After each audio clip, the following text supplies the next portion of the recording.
In this tutorial video, we are going to see the chapter Surface and Interfacial Phenomena. So what is surface and interfacial phenomena?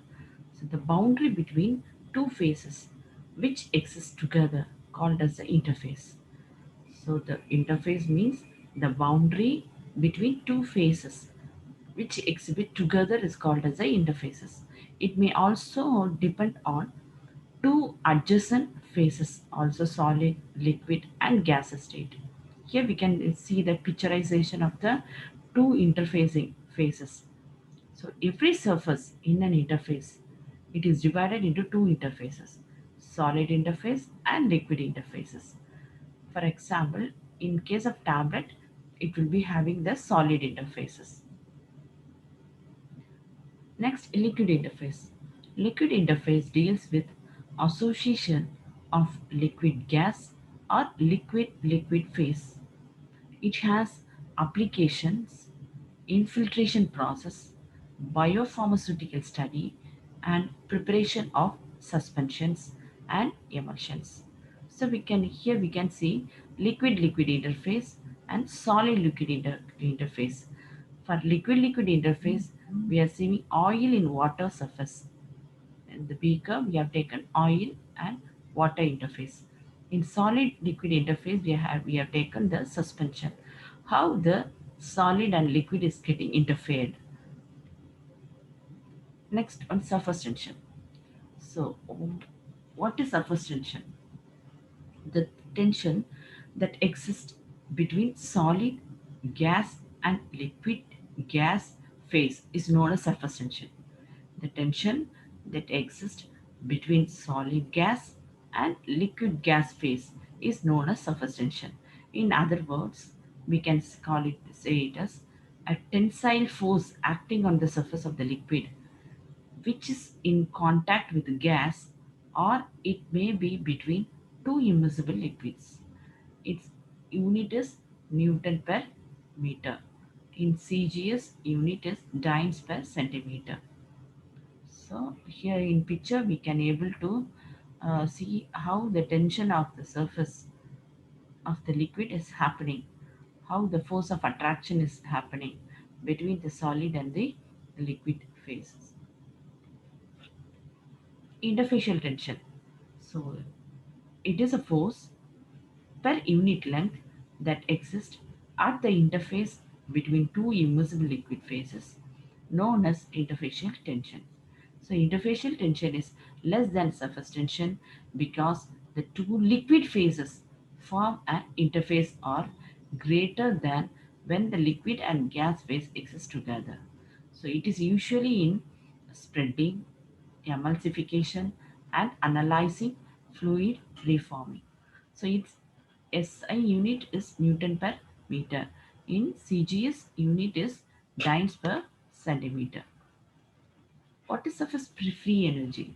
So here we can study the surface free energy. The molecule near to the surface of liquid have more potential energy. That means surface orifices increases. So this energy is proportional to the size of the free surface. It is called surface free energy. For example, a liquid droplets assume as a spherical shape that increase the surface of the liquid work done against the surface tension. So when the bar is at a position and mass is added to extend the surface by a distance and work done is as a dW. So dW is equal to F into ds. We can write this as a gamma is equal to Fv by 2L. So dW is equal to gamma into 2L into ds. So as 2L into ds is equal to the increase in the surface area. So dA produced by the soap film. Therefore, dW is equal to gamma into dA. For finite change, we can write as W is equal to gamma into dA, where W is the work done or surface free energy increases, gamma is the surface tension in dynes per centimeter, Delta A is the increase in area in centimeter cube.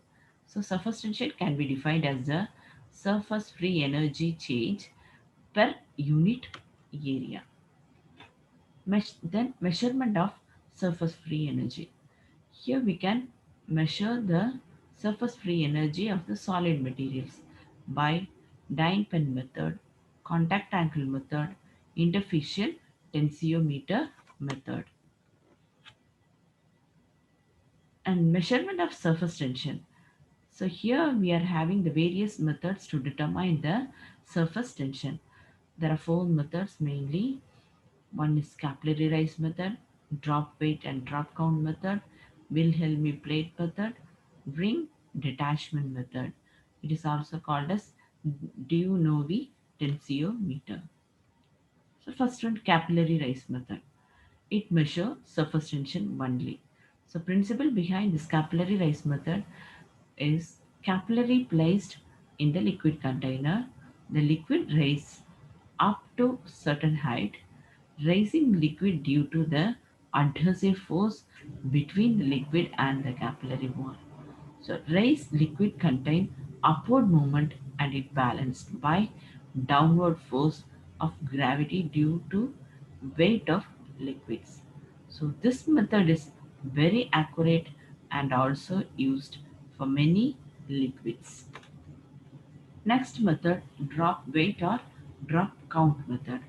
So mainly stalagmometer is used in this method. It consists of a glass tube with one marking A above the bulb and the other marking B below the bulb. So at the tip of the capillary is attached the liquid whose surface tension is to be measured, put into the beaker. So the capillary sucks the liquid up to the mark A and allow the liquid fall through the capillary tube. The drop collected in a vessel, weight of one drop of liquid can be measured and it can be calculated as the equation gamma is equal to W by 2 pi R. Next method, Wilhelmy plate method. So this liquid here, the liquid whose surface tension is measured, put into container, a rectangular plate which made of glass, platinum is suspended vertically. So the plate is attached to torsion balance. The container is gradually lowered so that plate detaches from surface of liquid. So here we can see the Wilhelmy plate method. Here the rectangular plate is attached with a beam of the torsion balance. So the reading on the balance is recorded. The surface tension multiplied by the perimeter of surface detached and returned as WL minus W is equal to 2L plus T, the gamma. Next method, Dionovi tensiometer. In this method, the liquid whose surface tension is measured, put into the container, and a platinum ring is suspended in liquid. The ring is attached to scale through the torsion wire. So the ring just touched the surface of the liquid. The force is required to detach the ring is noted from the scale. So the detached force is given by gamma is equal to P by 2 pi R1 plus R2. Here we can see the Dionovi tensiometer where the platinum loop is attached, liquid where the sample has to be placed, and how the scale is getting as a reading as a mechanism of the vernier. Next, measurement of interfacial tension. So for measuring the interfacial tension, we are using drop volume method and spinning drop method. So drop volume method means it is used drop volume tensiometer is used in this method. Liquid drop produce capillary surrounding second liquids. So liquid is introduced into the bulk phase through capillary. Interfacial tension is also can be calculated by sigma is equal to V delta Pg divided by pi d. So V is the drop volume, d is the inside diameter of capillary. Here we can see the dividing force and the pulling force. between the liquid phases. Next one, spinning drop method. So spinning drop tensiometer using in this method, it is horizontally capillary is filled bulk phase and lighter drop phase is set in the rotation. So diameter of the drop elongated by the centrifugal forces correlates with interfacial tension. It can also be calculated by sigma r square r cube and gamma 2 delta p divided by 4. Next one, spreading coefficient. So what is spreading coefficient? The ability of one liquid to spread over another is calculated as a spreading coefficient. Oleic acid drop place on the water surface, it will spread as a film.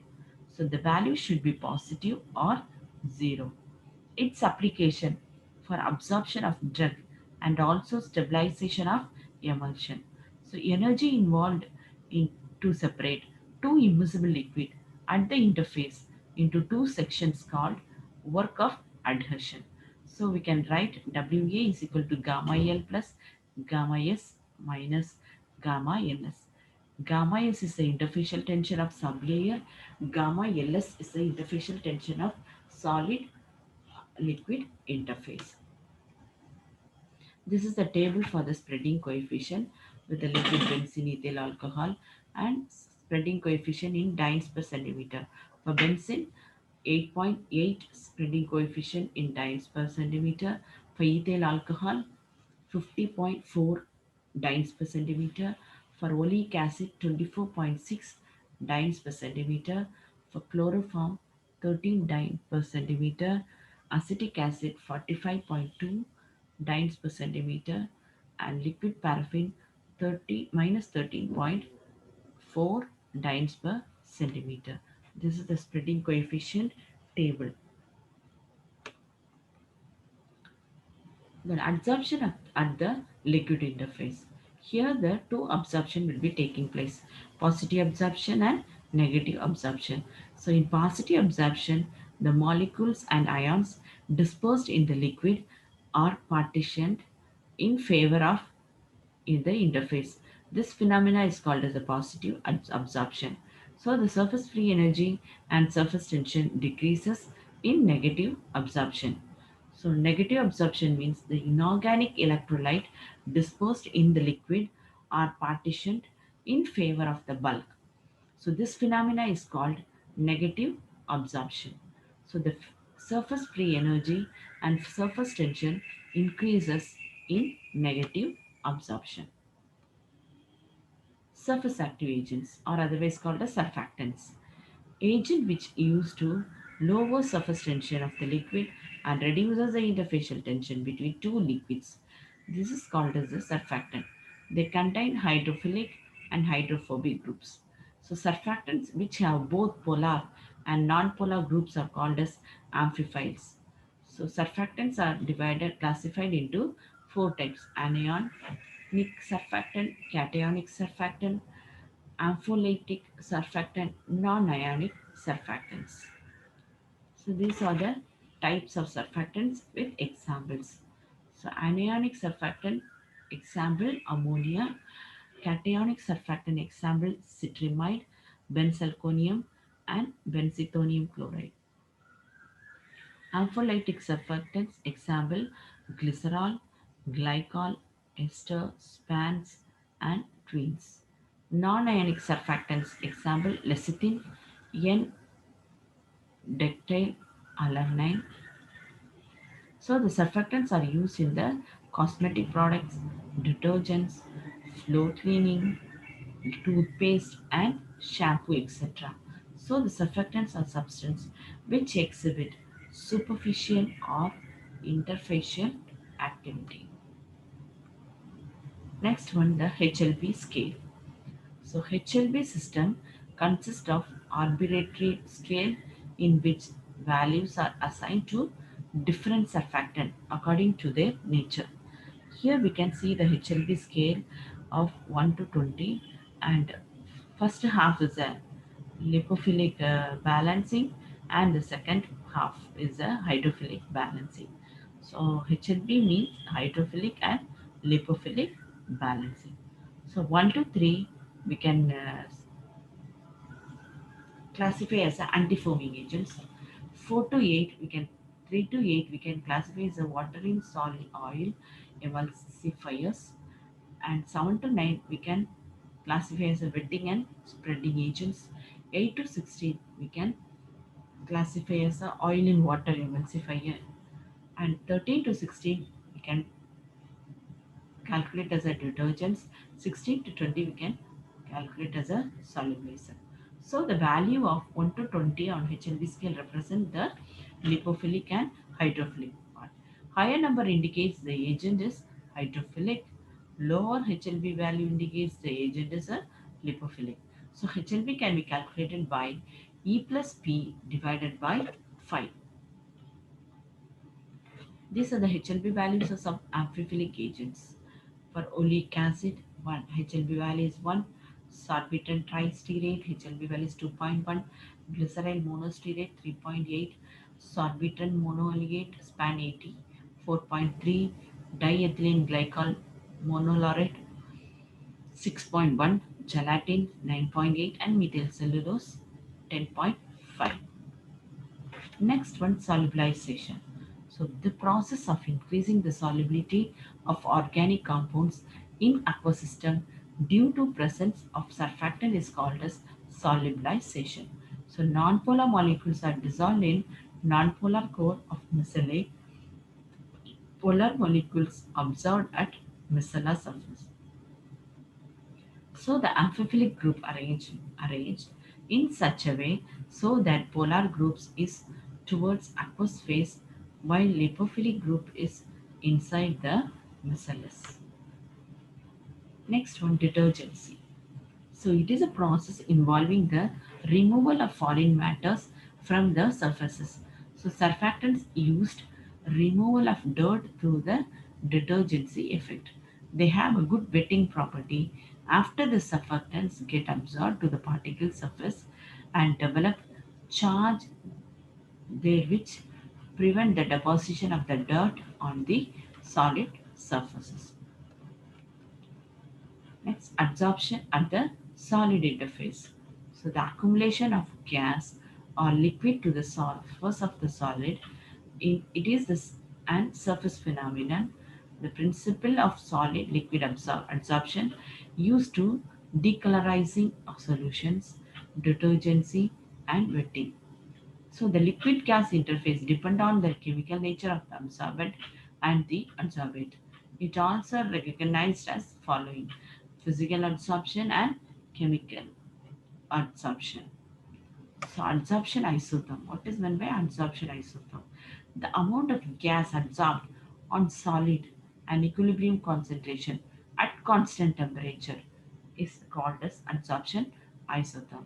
This can be explained by Freundlich adsorption isotherm and Langmuir adsorption isotherm. By plotting a graph and slope will be formed.